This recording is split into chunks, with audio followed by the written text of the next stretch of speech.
Assalamualaikum warahmatullahi wabarakatuh. Rabbi shrah li sadri wa yassir li amri wahlul 'uqdatam min lisani yafqahu qawli. Allahumma shalli wa sallim barik ala sayyidina maulana Muhammadin wa ala alihi wa sahbihi ajmain, amma ba'du. Bismillahirrahmanirrahim. Ini riwayatul Bukhari. Haddatsana Abdullah bin Yusuf, haddatsana Lais, haddatsana Sa'id al-Maqburi an Nabi Hurairah radhiyallahu anhu qala an-nabiy sallallahu alaihi wasallam, ma minal anbiya'i nabiyyun illa qad u'tiya minal ayat ma mithluhu amana alaihil bashar wa innama kana alladhi utituhu wahyan awhahu wa ilayya fa arju an akuna aktsarahum tabi'an yaumal qiyamah. Dados kita tahu semua nabi itu punya mukjizat, ya, semua nabi itu punya apa? Mukjizat. Mukjizat itu hal yang luar biasa yang memastikan manusia itu tidak bisa menyainginya atau menandinginya. Dan rata-rata mukjizat Nabi dulu itu fisik. Misalnya ontanya Nabi Soleh itu kan onta tapi keluar dari batu, itu kan aneh, aneh sekali. Atau tongkat Nabi Musa bisa simsalabim mengeringkan laut apa? Merah. Semua Nabi itu punya mukjizat dan semuanya berbentuk fisik. Kecuali mukjizatul Rasulullah Shallallahu Alaihi Wasallam itu berupa Al-Quran. Al-Quran itu konsep ilmiah. Terus kata Rasulullah SAW, tapi saya karena Quran itu justru berharap pengikutku besar dan sampai hari kiamat. Sekarang kita logika ya. Andekan kamu punya tongkatnya Nabi Musa, kalau kamu suka uang, kepikirannya dijual apa dipakai?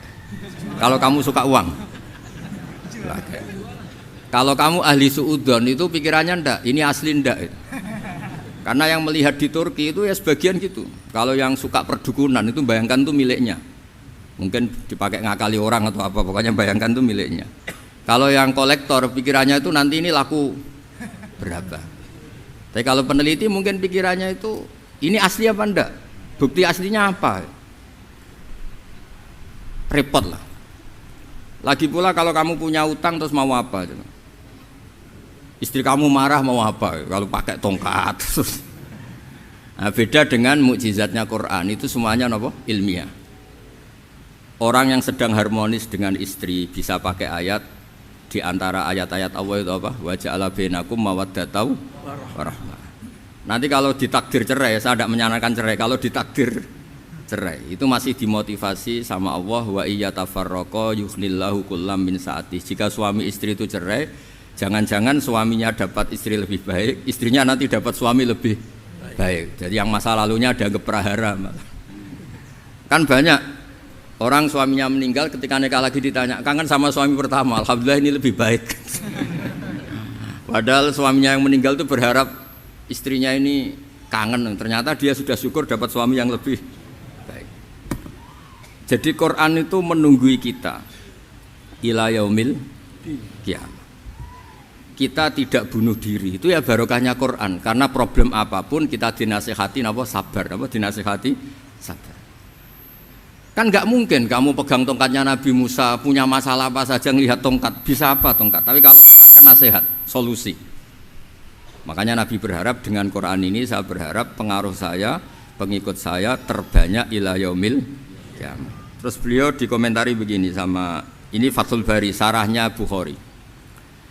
Al-muradu anna mu'jizatil anbiya inqaradat binqiradi a'sorihim falam yusyahidha illa man hadaraha. Problem mukjizat nabi-nabi dulu itu kan fisik, sehingga yang tahu kalau Nabi Soleh punya unta yang ajaib itu yang tahu ya hanya yang hadir saat itu. Yang tahu kalau tongkat Nabi Musa bertuah itu juga yang tahu hanya yang hadir saat itu. Selebihnya tahu tongkat ya di museum. Tapi kalau Quran menjadi solusi, menjadi panduan, menjadi pegangan itu ila yaumil qiyamah. Kita beri contoh ya, Quran panduan yang paling gampang misalnya begini. Dulu ini cerita ya. Dulu itu ada orang kafir cerdas namanya Jubair bin Mut'im. Itu saking pinternya dia, pinter juga tokoh. Itu sebagai delegasi pembebasan Asra Badrin. Jadi tawanan-tawanan perang Badar itu mulai dulu ya ada negosiasi mau dibebaskan.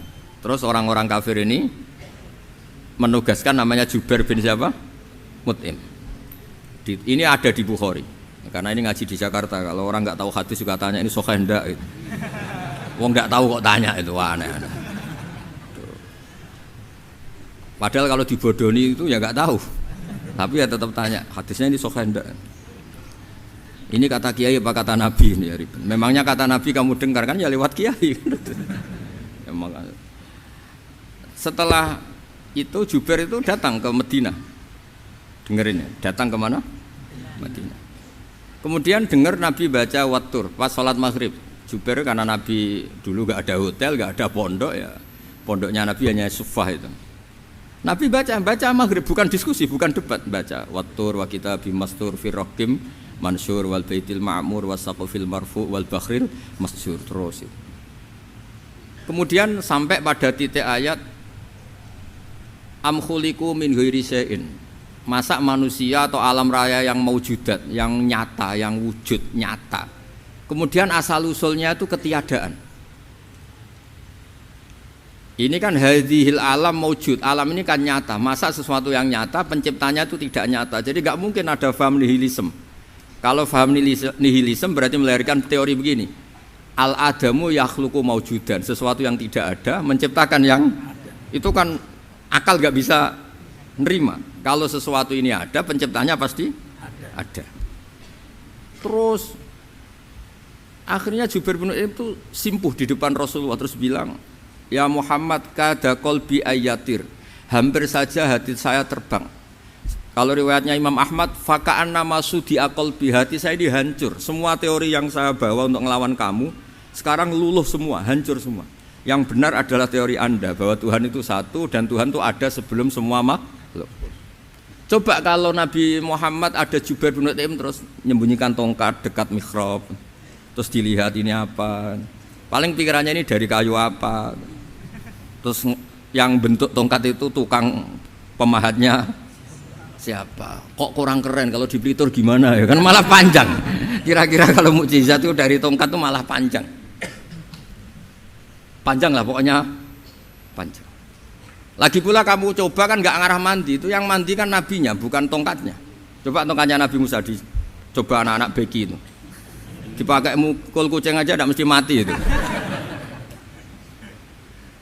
Jadi nggak jelas mukjizat-mukjizat seperti itu nggak. Tapi kalau Quran menunggui sampai saking hebatnya Quran, teori rasionalitas, soal kampanye di mana-mana, tingkat validitas, tingkat kebenaran Quran itu bahkan bisa diuji tanpa membuktikan, tanpa apa? Membuktikan. Cukup pakai akal. Saya tidak bosan-bosan cerita ini karena ini khazanah kita. Di kitab Nailul Ma'mul itu, di kitab usul fikih, saya berkali-kali cerita ini karena ini untuk menunjukkan bahwa Quran itu liqaumi ya'qilun, liqaumi yatafakkarun. Ada seorang kiai, seorang ustadz, kiai dulu itu ya memang orang soleh, alim terus jadi kiai. Kalau kiai sekarang tuh macam-macam, nganggur terus ingin jadi kiai, terus daftar gitu. Ada lowongan di yayasan masuk ingin jadi ustadz karena dengar ada gajinya. Dulu tidak ada seperti itu, tidak ada.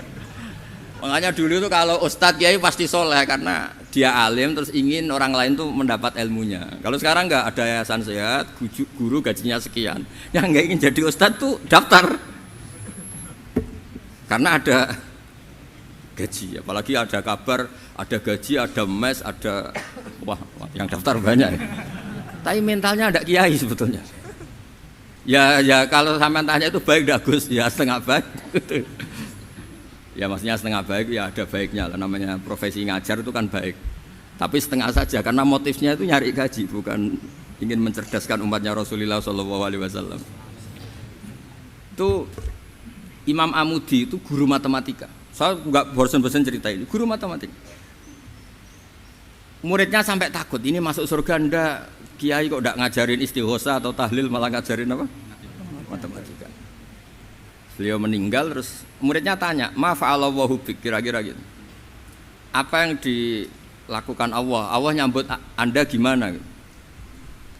Terus kata Imam Amudi, "Bagus, saya disuruh ngajar malaikat." Karena malaikat kan enggak pernah kayak anak beki gini ngaji gini. Malaikat itu tidak pernah ngaji, dia iman saja karena tahu surga, tahu neraka, terus iman gitu aja. Jadi imannya malaikat itu nggak keren kita. Imannya loh. Loh itu yang ngendikan Nabi loh, tidak saya. Nabi pernah tanya sama sahabat, iman yang paling keren siapa? Jawabannya sahabat malaikat. Ya ndak karuan malaikat iman. Dia yang tahu surga neraka, tahu segalanya, masa ada? Ndak imannya pasti iman lah katanya. Terus ya para sahabat engkau iman ya wajar kan menangi saya, nemuin saya. Yang hebat itu orang-orang yang tidak melihat saya, tidak saya didik tapi tetap iman. Karena dididik akal, ya tadi dididik Quran, apa dididik Quran. Sama siapa? Teks bahasa Arabnya masang. Terus Mama Mudi kata Allah, suruh dia ngajarin para malaikat cara menemukan saya.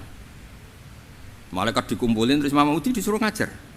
Sama singkat kata-katanya Allah di mimpi itu. Istadilla ala wahdaniyati bihadrati malaikati, tolong ajarkan cara menemukan saya padahal Anda ini manusia yang tidak melihat saya.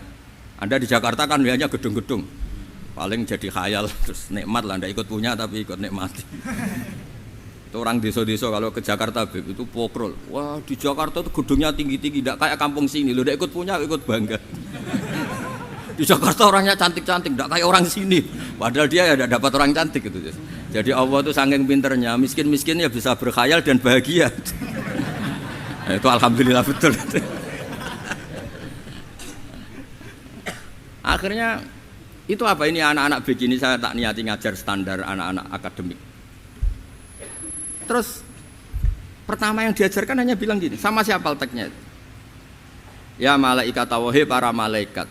Terus beliau bilang, nisbatus naini wassalasah ila malanihayata lahu nisbatul far'i ilal asli. Angka itu jumlahnya berapapun 2, 3 sampai triliunan.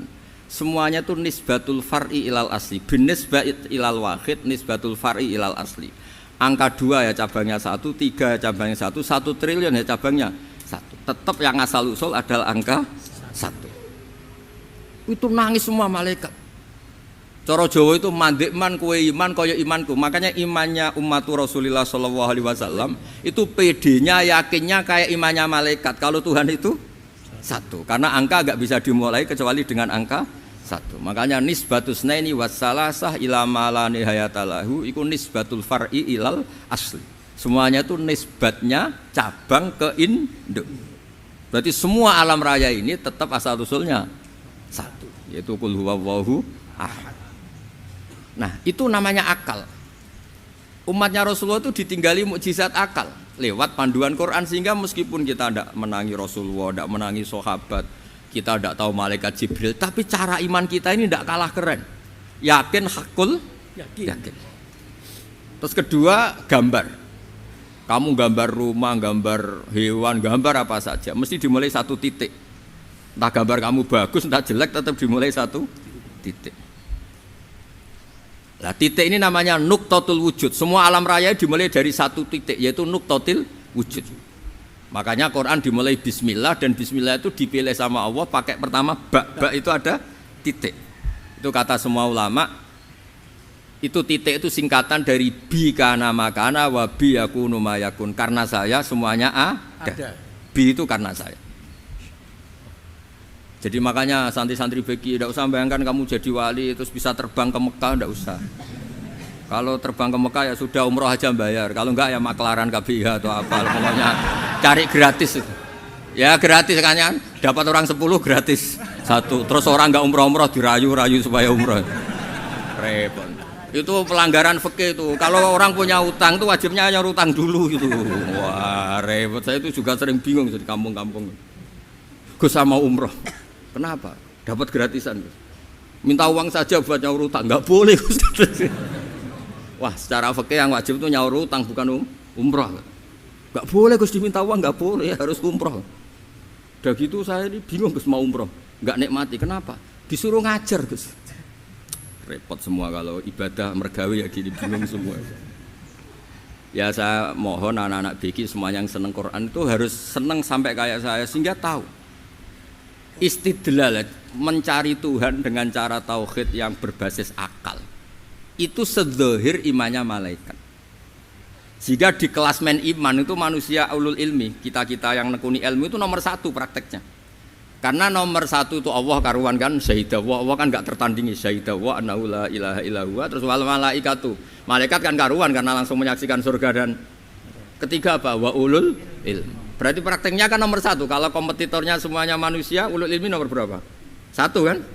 Nah nomor 3 kan dari Allah, malaikat, ulul ilm. Berarti kalau kompetisinya antar manusia nomor berapa? 1 kan? Nah kenapa ulul ilmi di nomor 3 kan tapi dari Allah, malaikat, ulul. Kerennya kayak apa? Karena cara iman ulul ilmi itu enggak ada ragunya sama sekali. Kamu ragu enggak kalau 2 itu cabang dari 1, asal-usulnya 1? Enggak pernah kan ragu kan? Semua gambar seruat apapun dimulai dari 1 titik, ragu enggak? Enggak kan? Nah, imannya umatnya Nabi karena dipandu oleh Quran itu seyakin itu, sehakul yakin itu. Nah, itu terus Jubair bin Mut'im jadi iman. Am khuliqu min ghairi syai'in am humul khaliq. Terus kata Allah lagi, kalau kamu tidak percaya saya yang bikin langit bumi ya gampang dong, kamu saja yang ngomong kalau kamu yang bikin. Paling orang sepakat kamu stres. Terus hanya ayat gitu, am khalaqus samawati wal ard. Kalau kamu tidak yakin Allah yang bikin ya silakan Anda klaim saja kalau kamu yang bikin langit bumi.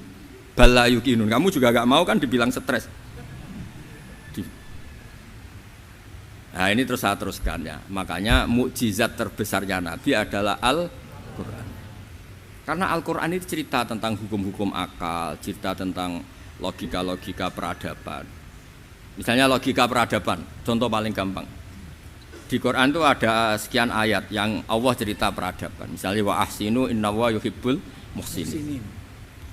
Itu dikutip terus kemudian disimpulkan dalam peradaban. Kata Sayyidina Ali karramallahu wajhah ngendikannya gampang. Ahsin man syi'ta takun amirah. Kamu berbuat baik saja sama seseorang, maka otomatis kamu akan jadi pemimpinnya. Ada orang nggak tamat SD, nggak tamat papa, gobloknya minta ampun. Tapi karena gaji seorang pakar, kamu tak gaji 1 bulan 1 miliar, perusahaan saya jadikan besar. Itu dikongkan ngalor ngidul ya nurut. Hanya karena dia ihsan. Terus wastaghni amman syi'ta takun nadhira. Saya ulang lagi. Wastaghni amman syi'ta takun nadhira. Dan kamu jangan butuh orang lain, siapapun dia, maka kamu akan setara. Misalnya ada menteri orang antri mau salim, tapi kamu tidak butuh kan tenang saja. Tapi kalau kamu butuh, habis kamu. Ya kan, kamu tidak butuh seseorang maka kamu posisinya akan setara. Kamu harus sopan karena punya utang jasa. Kalau nggak punya apa-apa kan setara. Ya enggak. Misalnya kamu jajar rektor atau jajar menteri, jajar apa saja. Kalau kamu tidak punya utang kan, kamu jajar menteri tidak punya utang, sama jajar satpam tapi punya utang, takut mana?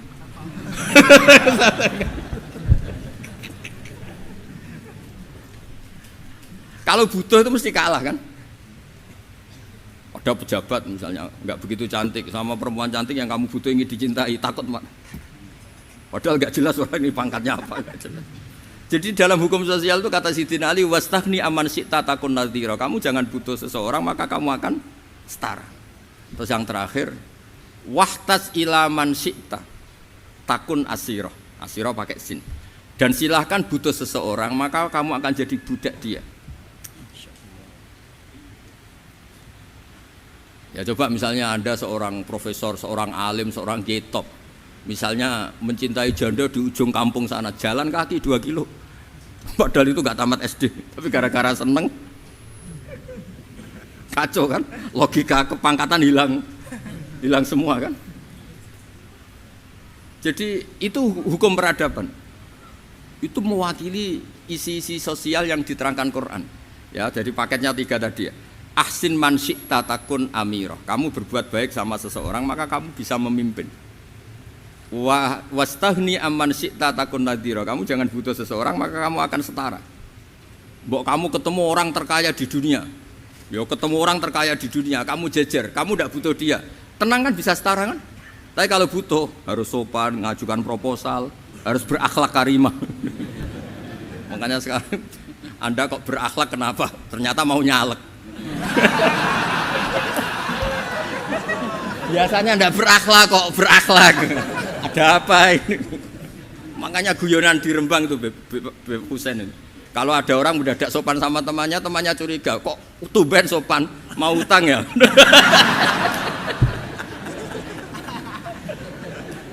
Zaman akhir itu kacau.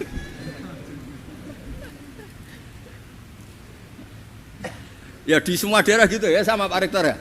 Kalau ada teman biasanya nggak sopan kok sopan, itu temannya curiga. Ini Pak Rektor UI ikut kaji. Kok tumben sopan, ada apa ya?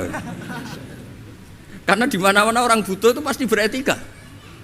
Kamu punya teman paling berdua, kalau mau utang berakhlak gak? Atau misalnya kamu punya adik cantik terus punya teman berdua, kalau cinta adik kamu berakhlak gak? Biasanya nggak sama sekali nggak berakhlak. Gara-gara butuh menjadi berakhlak. Ya jadi hukum sosial itu ya kuncinya 3 tadi. Ahsin man syi'ta takun amira. Wastaghni amman syi'ta takun nazira. Terus wahtas ila man syi'ta takun asira. Kalau kamu butuh seseorang pasti kamu dibikin hina. Asir itu tawanan. Nah, Quran itu bicara sosial itu lengkap. Dan itu yang nunggui kita. Kita punya tetangga yang kurang baik, ya seneng. Punya tetangga baik, ya seneng. Kata Imam Syafi'i, saya berkali-kali cerita.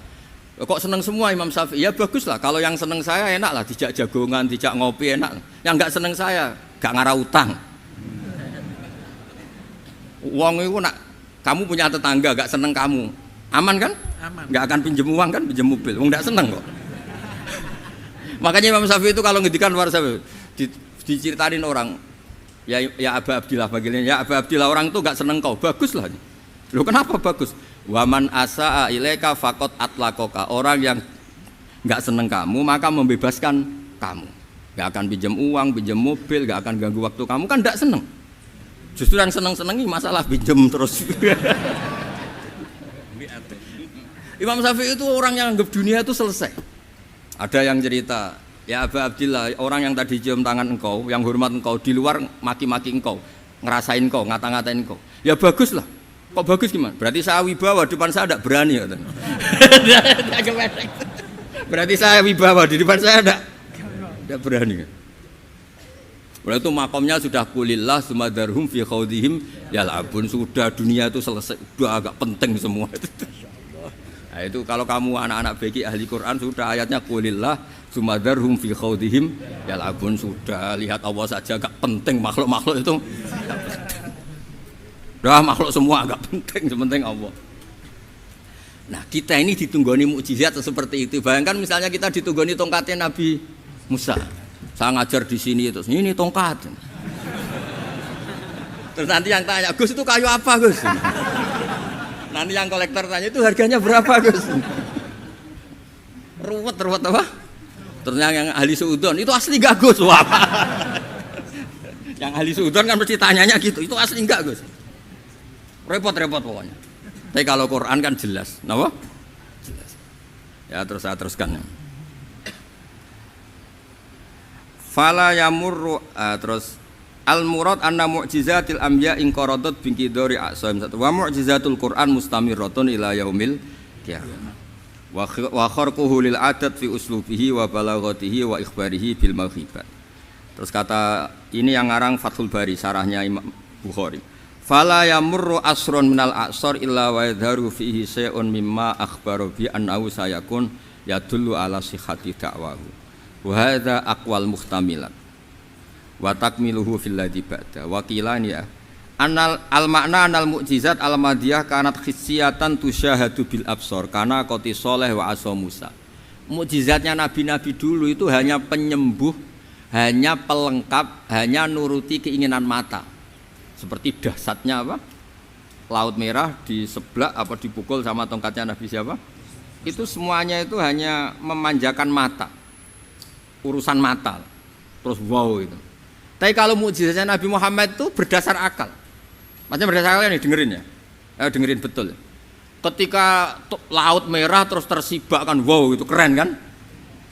Terus kita bilang menyimpulkan, wah kita tidak akan mampu. Itu bodoh sekali kesimpulan kita tidak akan mampu. Meskipun bikin nyamuk Anda juga tidak mampu.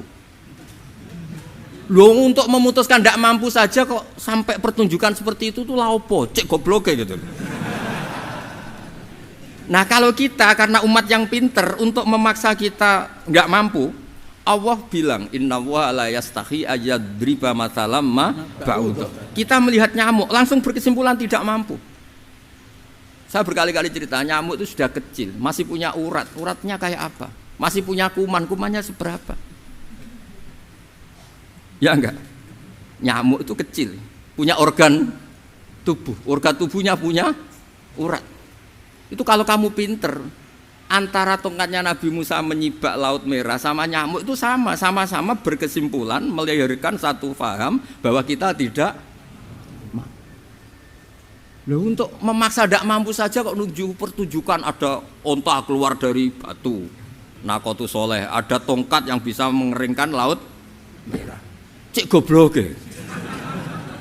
Lah kita alhamdulillah tidak jenis goblok yang seperti ini. Untuk ikrar bahwa Allah itu hebat ala kulli syai'in, cukup lihat nyamuk, kagum kan? Sudah tidak usah bikin hidup. Saya berkali-kali mencontohkan. Para pemahat tak suruh bikin patung gajah itu mampu. Tak suruh bikin patung nyamuk kalau bisa. Nyari materi dari apa coba?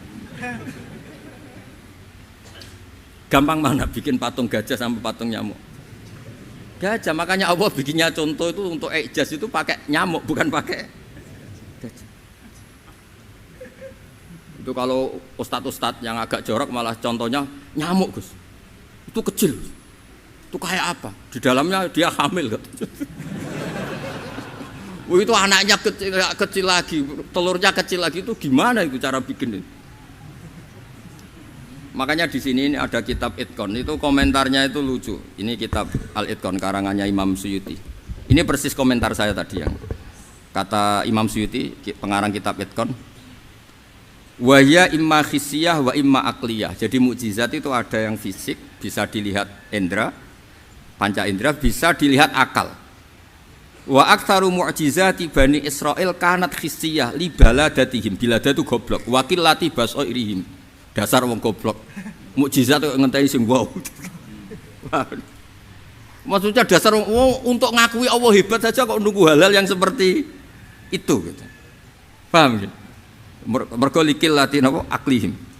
Wa aksaru mu'jizati hadil ummah aqliyatun li farati dzakaihim wa kamali afwahihim. Dan mukjizatnya umat ini semuanya berdasar akal karena sudah cerdas.